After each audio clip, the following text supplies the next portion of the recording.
Yes, welcome to another edition of YAFFEE Live here on the Talk Monster. Glad you have joined the show today. Of course, you can also listen live on the WGOW app or WGOW.com. We have a lot to get to, but right now we're going to get straight to it. I have a very important guest. Senator Marsha Blackburn is joining me on the show. She is also a candidate for Tennessee governor. Senator, really appreciate you coming on today. I'm delighted to join you as always. Thanks so much.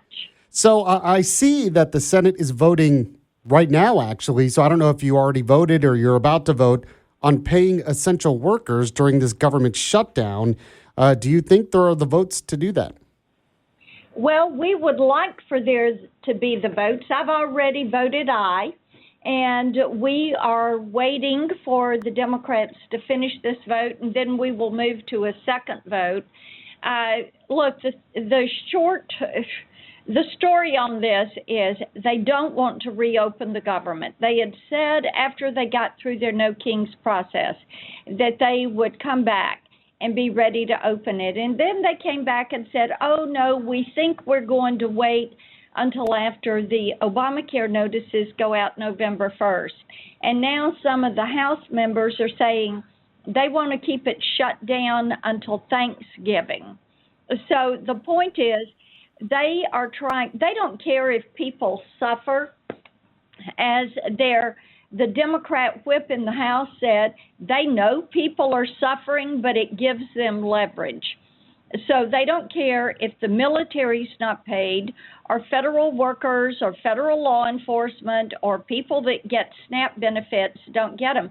They don't care. They're looking for leverage. And here is what they're wanting to do.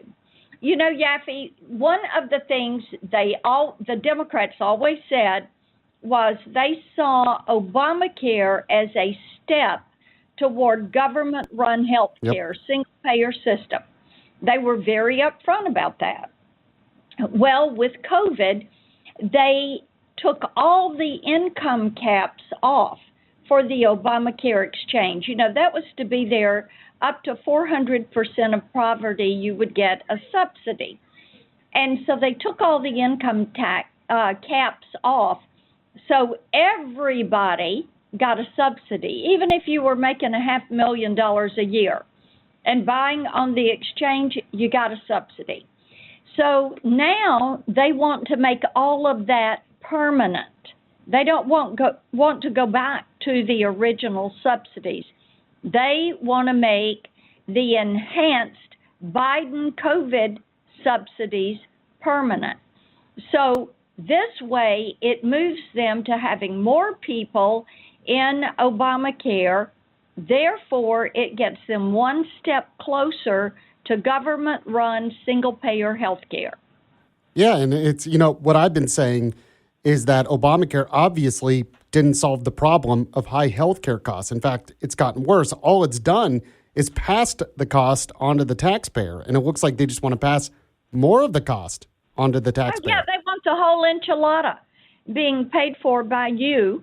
And then with Obamacare, of course, the insurance really isn't that good because it covers everything. And then that means it's not good for anything. And you've got people that pay $0 premiums.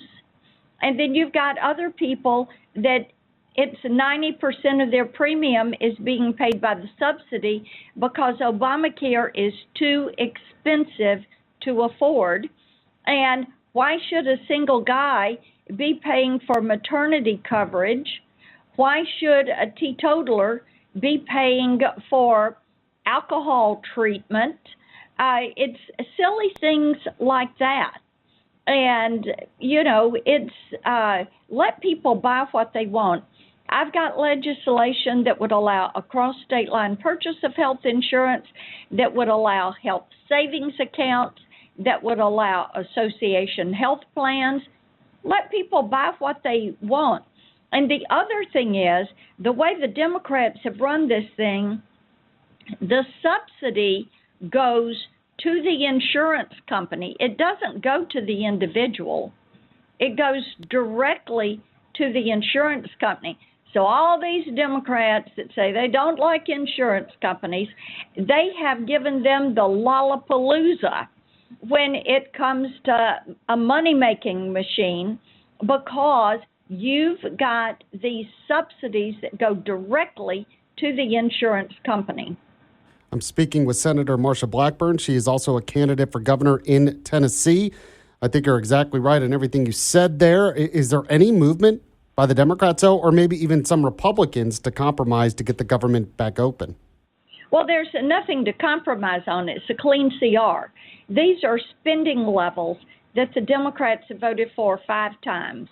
And this is their numbers that they put in place before President Trump went into office and before Republicans took control of the Senate and the House.